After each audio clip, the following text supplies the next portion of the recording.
प्रदेश में अतिशय शिक्षकों की जो काउंसलिंग है वो प्रारंभ है, जिसके प्रथम चरण में हमने देखा कि जो सहायक शिक्षक हैं या फिर जो प्राथमिक शिक्षक हैं, यदि वे अपनी शाला में अतिशेष की श्रेणी में आ रहे थे तब ऐसे शिक्षकों की काउंसलिंग कर इन्हें नवीन संस्था में पदस्थ किया गया है और काउंसलिंग उपरांत इनके जो आदेश हैं लगभग वो भी जारी होने लगे हैं।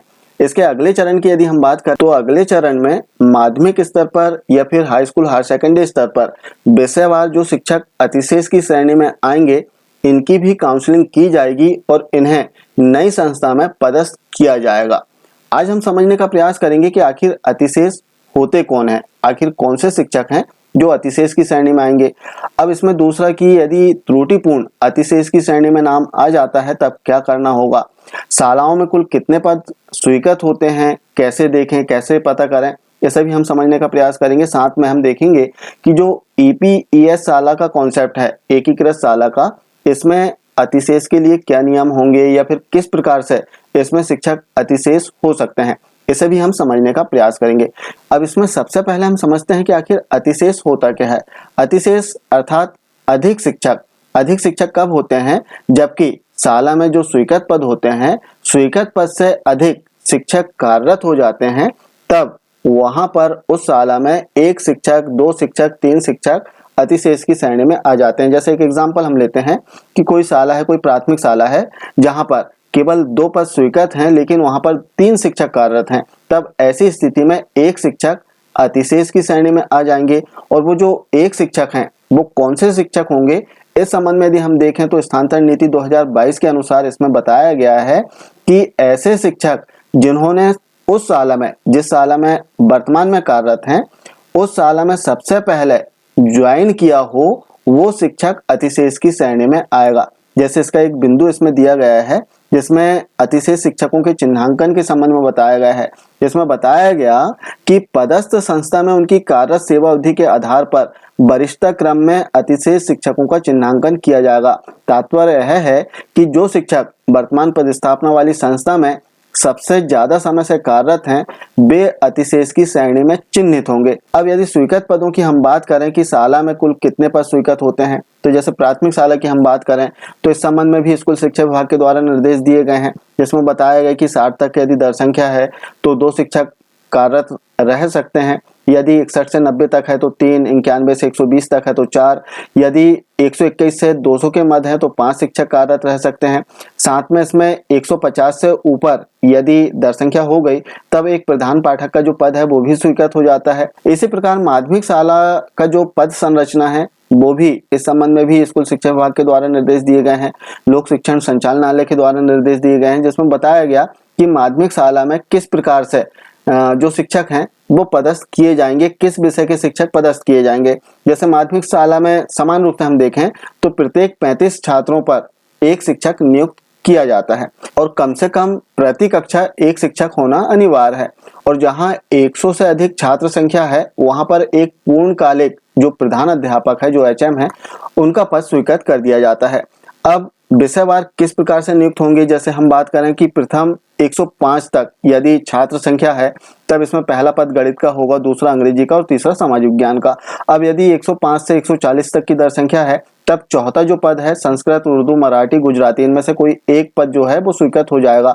उस शाला में किस विषय के अध्यापन के लिए छात्र हैं उस विषय के आधार पर यहाँ पर पद जो है वो स्वीकृत कर दिया जाता है।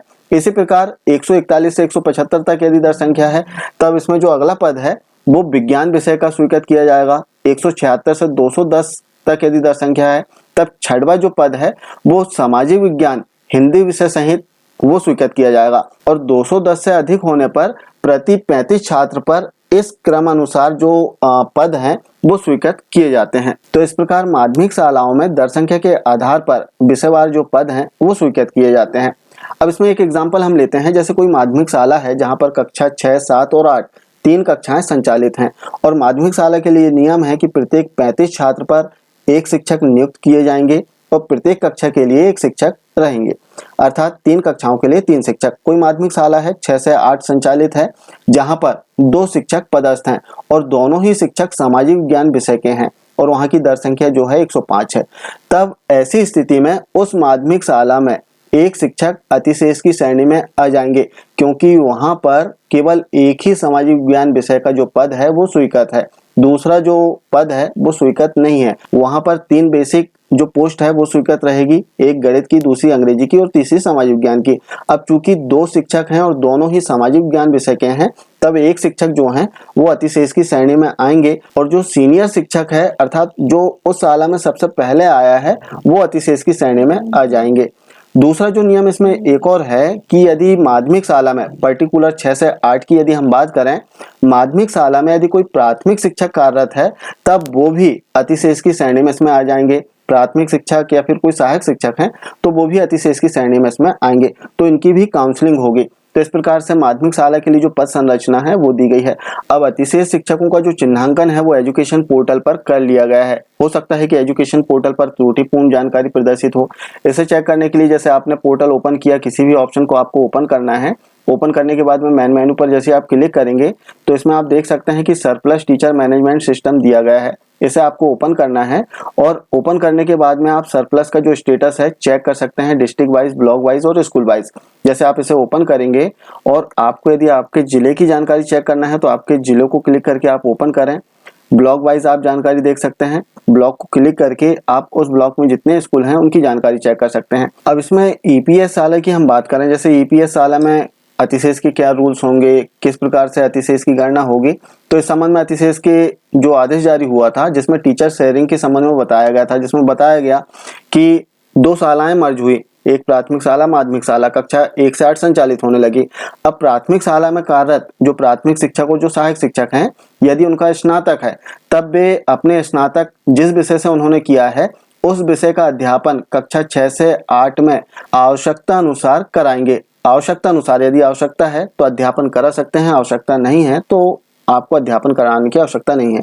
इसी प्रकार माध्यमिक शिक्षक और उस श्रेणी शिक्षक के लिए निर्देश दिए गए थे कि आवश्यकता अनुसार वे कक्षा 4 एवं 5 में अध्यापन कार्य कराएंगे। यहाँ पर 2 कक्षाओं का उल्लेख किया गया है, कक्षा 4 एवं 5 में, और वो भी आवश्यकता अनुसार। यदि वहां पर प्राथमिक खंड में शिक्षक पर्याप्त हैं और आवश्यकता नहीं है तब ऐसा नहीं कि इन्हें वहां पर अध्यापन कराना ही है।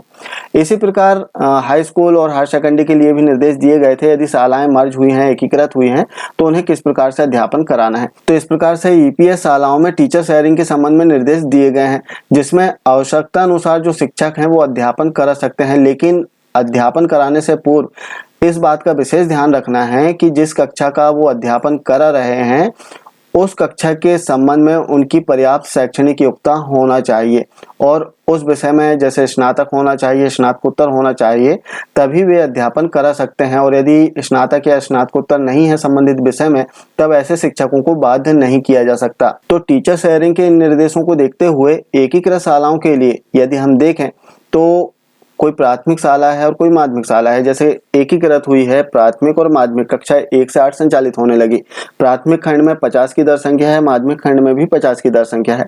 तो प्राथमिक खंड में 50 दर संख्या के लिए 2 शिक्षक और माध्यमिक खंड में 50 दर संख्या के लिए भी 3 पद स्वीकृत होना चाहिए, जिसमें माध्यमिक खंड में 3 जो बेसिक पोस्ट हैं गणित, अंग्रेजी और समाज विज्ञान वो स्वीकृत रहेंगे, और प्राथमिक खंड में भी 2 जो पोस्ट हैं वो स्वीकृत होना चाहिए। तो इस प्रकार से ईपीएस शालाओं में जो 1 से 8 संचालित हैं और 100 की दर संख्या है, खंड में अलग अलग, जैसे 50 प्राथमिक खंड में, 50 माध्यमिक खंड में 100 की दर संख्या है, तब कुल 5 शिक्षक वहां पर पोस्टेड रह सकते हैं।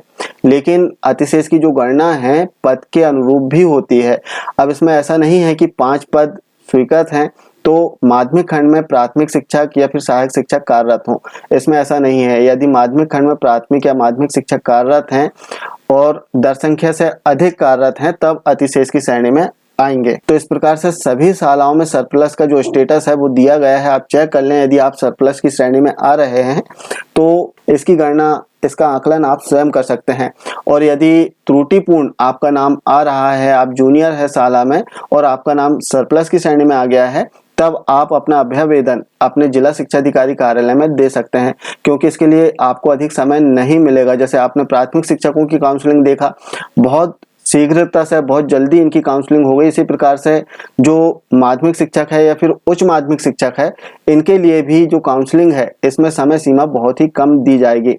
तो आप जो पोर्टल है इसका समय समय पर अवलोकन कर लें और देख लें कहीं आप अतिशेष की श्रेणी में त्रुटिपूर्ण अंकित तो नहीं कर दिए गए हैं। आशा है अतिशेष की श्रेणी में जो चिन्हांकन किया गया है इस संबंध में जो जानकारी दी गई है आप समझ पाए होंगे। मिलते हैं कुछ इसी प्रकार की जानकारियों के साथ में नेक्स्ट वीडियो में। तब तक के लिए जय हिंद।